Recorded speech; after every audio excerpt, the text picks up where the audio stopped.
I don't know, मला अचानक ते माहीमच्या वडापावची क्रेविंग होती. तसं मी उपाशी असल्यावर मला कसली पण क्रेविंग होते, पण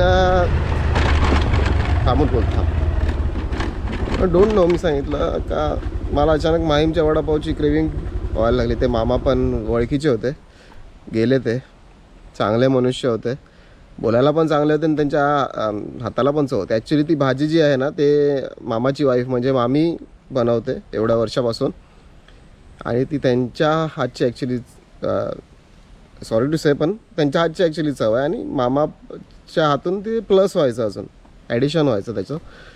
तर मी तर फार वर्षापासून खायचं त्यांच्याकडे, विषयच नाही.